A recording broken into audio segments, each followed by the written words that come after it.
लगाएंगे ना तो आपको एक ही आंसर मिलेगा कि यदि कन्या सुयोग्य बन गई, कन्या सामर्थ्य बन गई, तो वो पुरुष को तो अपने हिसाब से ढाल ही देगी। क्यों? क्योंकि स्त्री ही निर्मात्री शक्ति है, स्त्री ही पुरुष का निर्माण करती है, स्त्री ही परिवार का निर्माण करती है, स्त्री ही समाज का निर्माण करती है। यदि स्त्री संभल गई, स्त्री सुयोग्य बन गई, स्त्री सामर्थ्यवान बन गई, तो इसमें कोई दो मत नहीं रहेगा कि पुरुष सामर्थ्यवान ना बने। अब आप खुद ही देख लो, कई लोगों से हम मिलते हैं, कई बच्चे ऐसे होते हैं, बड़े उद्दंड होते हैं, अव्यावहारिक होते हैं, तो क्या बोलते हैं हम, देखो ये शिक्षा दी इसके माँ बाप ने। सेंटेंस ये रहता ना, किस पे ब्लेम जाता है? माता पिता पे। और सबसे बड़ा ब्लेम किस पे जाता है? माँ पे। माँ ने ये संस्कार दिए। शादी के बाद यदि कुछ गलती हो जाती है लड़की से, बहू से, तो सासू माँ क्या बोलती है? ये सिखाया तेरी माँ ने। सबसे बड़ा क्वेश्चन मार्क किस पे खड़ा होता है? माँ पे। वो क्यों होता है? क्योंकि माँ जैसा चाहे अपने बच्चे को वैसा बना सकती है। माँ में इतनी शक्ति होती है कि वह अपने बच्चे को जैसा चाहे वैसा बना दे। यहाँ तक कि कहा गया है कि एक स्त्री जैसी जीवात्मा अपने गर्भ में बुलाना चाहे वैसी जीवात्मा को बुला सकती है गर्भ में, और जैसे संस्कार देना चाहे वैसे दे सकती है। माँ मदालसा, उनके पुत्र, 3 पुत्र, उन्होंने उनको पूरा सेवा भावी बनाया, धर्मशील बनाया। अब वो तो रानी थी, उनके पति राजा थे। उनके पति ने बोला कि तुमने 3 पुत्रों को तो धर्मशील बना दिया, वो तो बस समाज निर्माण में लग गए, अब ये राजपाट कौन संभालेगा? उन्होंने कहा आप चिंता मत कीजिए, मैं 4था पुत्र ऐसा जन्म दूंगी जो राजपाट का संचालन अच्छे से करेगा। 4था पुत्र उन्होंने वैसा जन्म दिया, वैसे उसको संस्कार दिए। यानी हम मूल में जाए। कई लोग बोलते हैं कि अरे नारी जागरण पे बोलते हैं ऐसा है वैसा है, नारियाँ अपने आप को संभालें, ज़्यादा अंग प्रदर्शन न करें, ज़्यादा फैशन परस्ती ना करें, ऐसा है वैसा है। पुरुषों से कोई क्यों नहीं बोलता? पुरुषों से इसलिए नहीं कहता कोई क्योंकि पुरुष को बनाने वाली नारी है। समझ रहे ना आप? मूल में यदि देखा जाए तो मूल में नारी है। यदि नारी संभल गई तो पुरुष को तो संभलना ही है, वो तो सेकेंडरी आता है, प्राइमरी नारी है। अब आप बताइए, पहले हर स्त्री के नाम के आगे देवी शब्द जुड़ा होता था। देवी क्यों? उसके पीछे बहुत बड़ा कारण था। वास्तविकता में वो देवी है, इसलिए देवी। देखो आप रात बेरात ढाबों पे, उल्टी सीधी दुकानों पे लड़के खड़े मिल जाएंगे, कभी कोई लड़की खड़ी दिखी आपको? नहीं दिखी। क्यों? क्योंकि पता है उसको कि मेरी गरिमा क्या है, मैं एक देवी हूँ, मैं अपने घर की एक शान हूँ, मर्यादा हूँ, तो वो उस मर्यादा में रहती है, इसलिए उसको देवी का दर्जा दिया गया। लेकिन देखते देखते आज हमने भुला दिया कि वास्तविकता में हम हैं कौन, हमारी भूमिका समाज निर्माण में क्या हो सकती है। आज तो हमने अपने लिए क्या मान लिया है? अबला। नहीं, हम तो बस जन्म ले लिया है, ठीक है, ज़्यादा से ज़्यादा 15 साल, 20 साल, 25 साल, इससे ज़्यादा घर में रहना है, और अपने उसके बाद शादी हो जाएगी, फिर न जाने कैसा क्या पति मिलेगा, परिवार मिलेगा। माता पिता ने जितना पढ़ा दिया पढ़ लिए, जैसा जीवन चल रहा है ठीक है चलने दो। पिताजी शराब पी के आके माता को मार रहे हैं, ठीक है, वो तो सुधरते नहीं हैं। भाई अपने 2 व्हीलर उठा के ढुक ढुक पूरे में घूमता रहता, फुर्र फुर्र किया, रात के 1-1 बजे लौट के आ रहा है, अरे वो तो है ही बिगड़ा हुआ। बस हर जगह कॉम्प्रोमाइज़, एडजस्टमेंट। बल्कि आप में वो शक्ति है कि आप अपने पिता को भी बदल सकती हो, आप अपने भाई को बदल सकती हो, आप अपने पूरे परिवार को बदल सकती हो। वो शक्ति आप में है। आपने एक चीज़ का ध्यान दिया कभी? जब नवरात्रि आती है तो कन्याओं के लिए भोजन कराया जाता है। बोले कन्या भोजन का है क्यों? 9 दिन दुर्गा का रूप देखा जाता है, 9 शक्तियों के रूप में 9 दिन उसके लिए पूजा जाता है। यदि पूजा जाता है उसके पीछे कुछ तो कारण होगा। कन्या भोज क्यों नहीं होता? कभी होता है सुना कि अभी कोई भी दिन है तो आप अपने घर के बालकों को भेज दो, उनका कन्या भोजन करें। कन्या भोजन क्यों? क्योंकि उनको मालूम है कि कन्या देवी है, साक्षात आशीर्वाद देने वाली प्रतिमूर्ति है। यदि उसको पूजा जाए तो उसके आशीर्वाद से क्या नहीं हो सकता। लेकिन यदि हम मूल में जाते हैं, देखिए बहुत गहराई वाली बात है कि आज ये दोहरापन क्यों है समाज में। दोगला व्यवहार क्यों है? आप खुद अनुभव करती होंगी अपने घरों में, लेकिन मैं आपसे ये निवेदन करना चाहती हूँ कि आप इस चीज़ का रिपीटेशन मत करना। जो आपके साथ हुआ, यदि मान लो नहीं हो रहा है तो अति उत्तम है, लेकिन यदि ये हो रहा है तो आप इधर से संकल्प लेके जाइएगा कि नहीं, मुझे ये गलती नहीं करनी। आपने एक चीज़ देखी होगी कि आप में और आपके भाई में बहुत अंतर होगा स्वभाव में। आपका स्वभाव एक सॉफ्ट होगा, जल्दी रोना आ जाना, जल्दी दया आ जाना, जल्दी फ्लेक्सिबल हो जाना किसी भी चीज़ को देख के, अपने आप को एडजस्ट कर लेना। लेकिन भाई में वो गुण नहीं होंगे। भाई में एक अक्खड़पन होगा एक अहंकार कि नहीं मैंने ऐसा बोला ऐसा होगा, नहीं ऐसा नहीं है। ये डिफरेंस आप कभी सोचते हो क्यों है? ये सबके साथ है कि नहीं? भाइयों की तुलना में आप लोग ज़्यादा सहनशील, ज़्यादा एडजस्ट करके चलने वाले, ज़्यादा मिलनसार, माँ बाप को लेके ज़्यादा भाव संवेदना आपके अंदर भाई की अपेक्षा ज़्यादा है कि नहीं?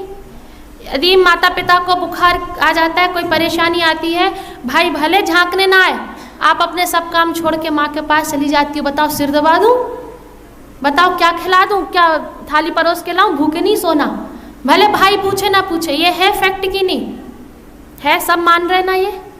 अब इसके मूल में आप जाइए, ऐसा क्यों है? ऐसा नहीं है कि पुरुषों के अंदर या भाइयों के अंदर भाव संवेदनाएं नहीं होती, उनके अंदर भी भाव संवेदनाएं होती हैं, लेकिन उनको जगाया नहीं जाता। यदि हम उस भगवान के राजकुमार हैं, मनुष्य कौन है? मनुष्य जो है उस परमपिता परमात्मा का राजकुमार है। यदि वो परमपिता परमात्मा का राजकुमार है, यदि वो परमपिता परमात्मा का उत्तराधिकारी है, तो उसको तो ये सब विरासत में मिले हैं सद्गुण, भाव, संवेदना, दया, ममता, करुणा। ये स्त्री को भी मिले हैं और पुरुष को भी मिले हैं। लेकिन गलती कहाँ हो जाती है? गलती यहाँ हो जाती है कि सबसे पहली गलती तो शुरुआत में क्या होती है कि यदि माता गर्भवती है तो क्या मांगा जाता है? भगवान बेटा हो जाए, है कि नहीं? कोई बहू नई नवेली किसी के पैर पड़ेगी तो वो नहीं बोलेंगे कि संतानवती भाव, क्या बोलेंगे? पुत्रवती भाव, तेरे यहाँ बेटा हो जाए। और ये सबसे ज़्यादा ख्वाहिश किसकी होती है? जितनी भी स्त्री हैं उन सब की। एक तो खुद माँ की, फिर उनकी जो सासू माँ है उनकी, फिर चाची सास, तो देवरानी, तो जितनी स्त्रियां हैं उनकी इच्छा क्या होती है कि इनके यहाँ बेटा हो जाए। यानी एक स्त्री खुद ही दूसरी स्त्री की दुश्मन बनी हुई है।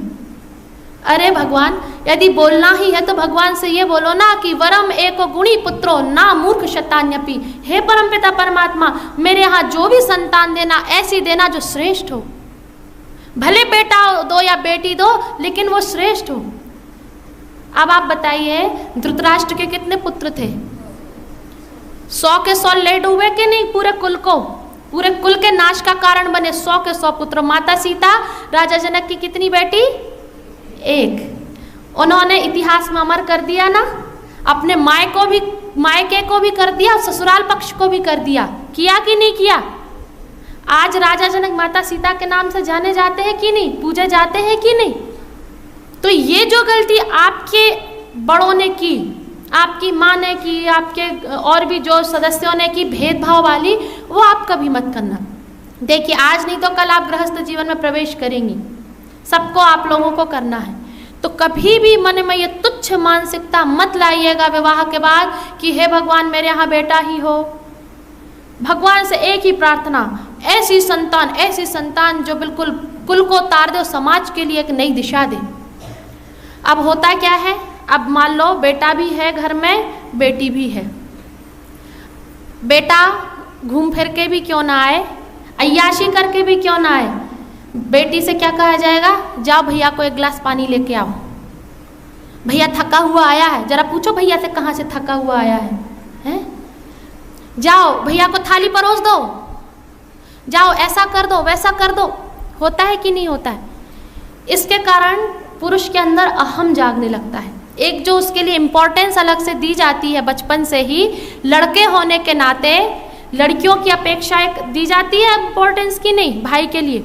उससे क्या होता है, पुरुष का उसको लगा नहीं हमारी कुछ अलग इमेज है, हम कुछ बढ़ के हैं, कुछ ऊपर है, तभी तो हमें इतनी इम्पोर्टेंस दी जाती है कि हम आते हैं तो हमारे हाथ में पानी दे दिया जाता है, हमें थाली परोस के दी जाती है, हमें कपड़े नहीं धोने पड़ते, हमारी मम्मी धो देती है, बहन को तो अपने कपड़े भी धोने पड़ते हैं। तो उसके अंदर एक ईगो आने लगता है, एक अहम आने लगता है, मैं वाला, मैं कुछ हूँ। अब वो उस समय जब बड़ा होता है 15-16 साल का हुआ, फिर वो अहम का जो बीज डाला है, किसने डाला सबसे ज़्यादा? माँ ने। पिता हमेशा अपने बेटों को कंट्रोल में रखते हैं, पिता बेटियों को लाड़ बहुत करते, उनको बड़ी छूट दिए रहते हैं, लेकिन बिगाड़ती कौन है बेटे को? माँ बिगाड़ती है कि नहीं? एक स्त्री बिगाड़ती है कि नहीं? एक माँ बचपन से भेदभाव रखती है बेटा और बेटी में, और उसको एक अलग से इम्पोर्टेंस देते उसका बीज ऐसा फिर बढ़ता जब वो 15-16 साल का होता है, वो अपने आप को कुछ समझने लगता है। फिर ना वो झुकना पसंद करता है, ना किसी की सुनना पसंद करता है, नम्रता न जाने कहाँ जाके बैठ जाती है। क्यों होता है ऐसा? क्योंकि बचपन से उसके अंदर अहम जगाया गया। ये किसने जगाया? एक स्त्री ने, एक नारी ने। यदि मान लीजिए वही स्त्री बेटा बेटी में भेद नहीं करती, प्यास लगी है चल जा पानी ले, खुद मुझे भी दे, अपनी बहन को भी दे, खुद भी ले, चल जरा आ किचन में, थाली परोस रही तेरी बहन, तू भी परोस, चल अपने कपड़े खुद धो के डाल। यदि वो बराबरी वाला नहीं, ये होता है अरे तेरा भाई तो इतनी मेहनत करता, उसको दूध अच्छे पीने की जरूरत है, तुझे क्या जरूरत है, ये सब बातें उसके लिए एक ईगो बढ़ा देती हैं। और फिर जब शादी होती है तो शादी के बाद पत्नी मिल जाती है, उसको अपना ईगो, अपना कुछ करने का, अपने आप को कुछ समझने वाले भाव की पुष्टि फिर कौन करने लगता है? पत्नी करने लगती है। फिर बच्चे हो जाते हैं, बच्चे के सामने अपना अहम लगाने लगता है, दिखाने लगता है। तो इन सब जो हमने ये सब बातें की हैं, इसकी जड़ में क्या है आप बताइए? इसकी जड़ में परवरिश ही है कि नहीं? यदि बचपन से एक समानता वाला व्यवहार किया गया होता, बच्चे को नम्र बनाया गया होता, उसके अंदर दैवीय गुण जगाए होते, तो आज पुरुषों की स्थिति नहीं होती। इस चीज़ को आप मानते हैं कि नहीं? जब भगवान राम भी रावण से युद्ध करने गए थे, तो उन्होंने पहले रथ रुकवाया था युद्ध में, रथ रुकवा करके पहले रावण को प्रणाम किया हाथ जोड़ करके, उसके बाद युद्ध प्रारंभ किया था। ये संस्कार कैसे आ गए थे?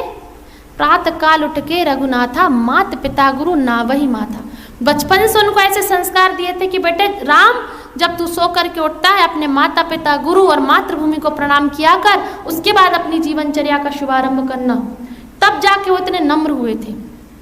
तो बेटा मैं आप लोगों से एक ही निवेदन कर रही हूँ कि आप इस तुच्छ मानसिकता से ऊपर उठना, बेटा बेटी के भेद से बिल्कुल कभी भी नहीं। और कभी भी कोई बोले अरे इनके यहाँ तो बेटियाँ ही हैं, ऐसा है वैसा है, तो उनसे बोलना कि इसलिए है क्योंकि जिनके यहाँ बेटियाँ जन्म लेती हैं उनके कोई पूर्व जन्म के बहुत अच्छे कर्म होते हैं, जिसके कारण उनके यहाँ देवी जन्म होती है।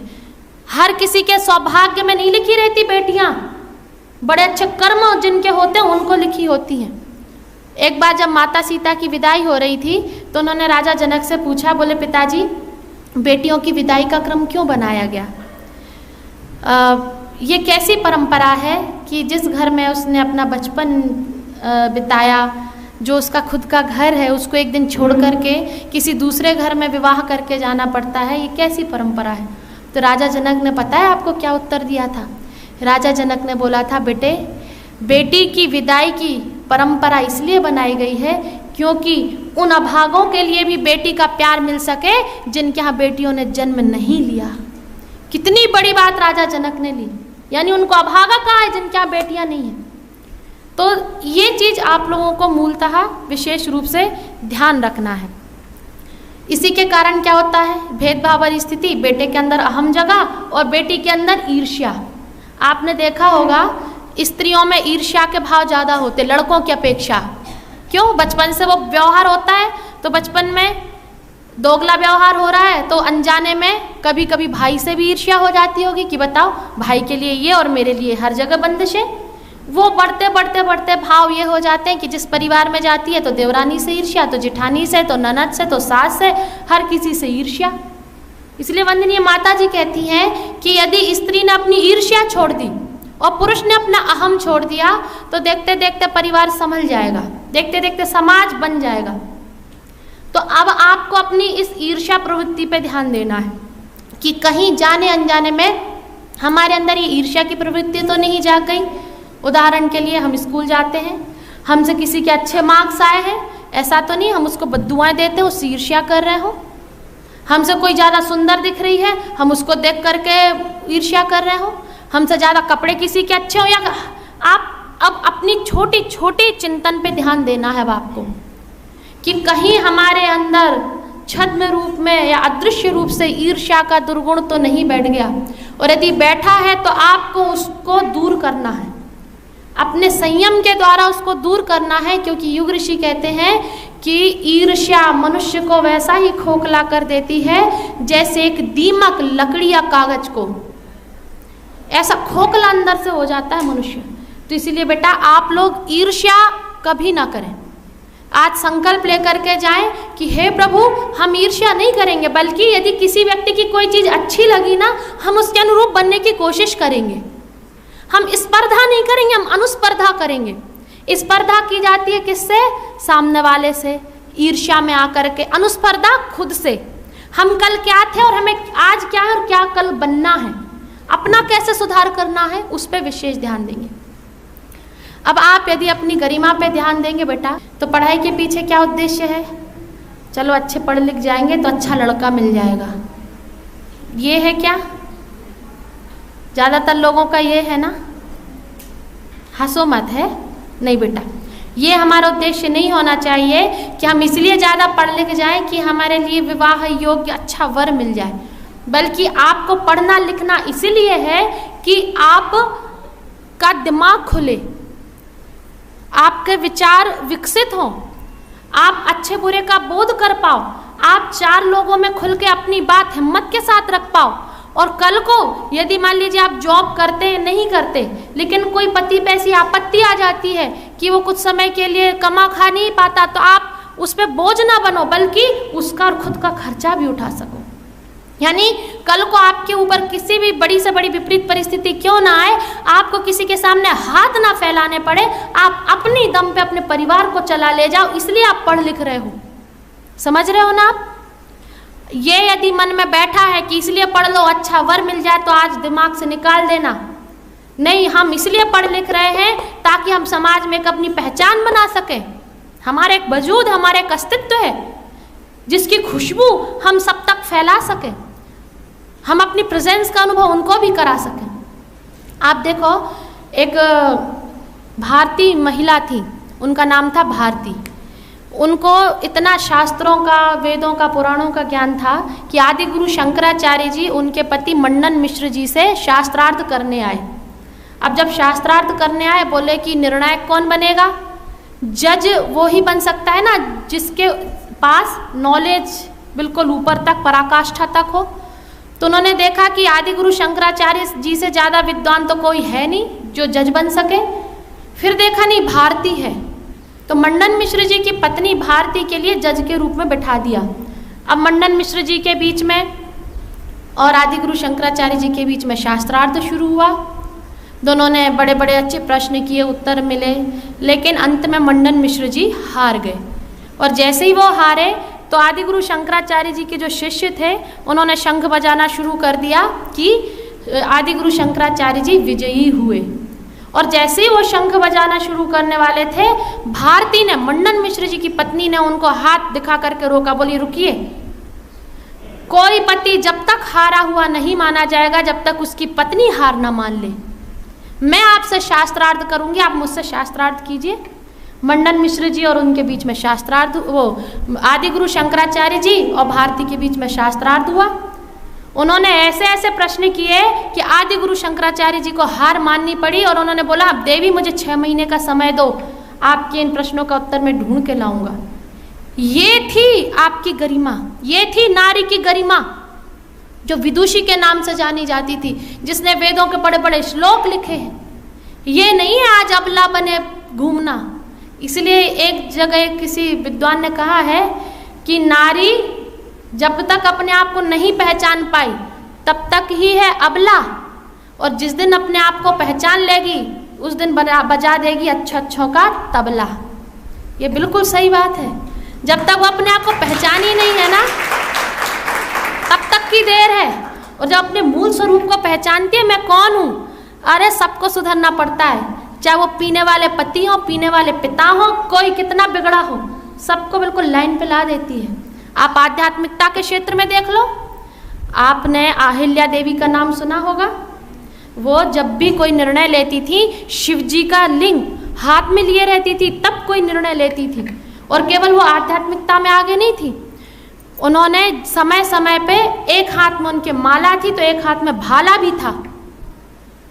जब उनके राज्य पर आपत्ति आई तो उन्होंने वीरता का भी परिचय दिया, उन्होंने शस्त्र उठाने में भी अपने आप को पीछे नहीं रखा। ये नारियों की भूमिका होती है। एक तरफ तो वो ममता दया करुणा की मूर्ति है, लेकिन एक तरफ यदि जरूरत पड़े तो रणचंडी देवी दुर्गा भी बन जाती है, और वो बनना पड़ेगा।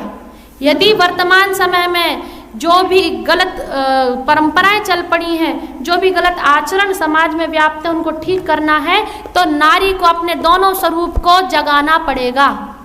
केवल दया ममता करुणा की मूर्ति बनने मात्र से जीवन अच्छा यापन करना संभव नहीं है।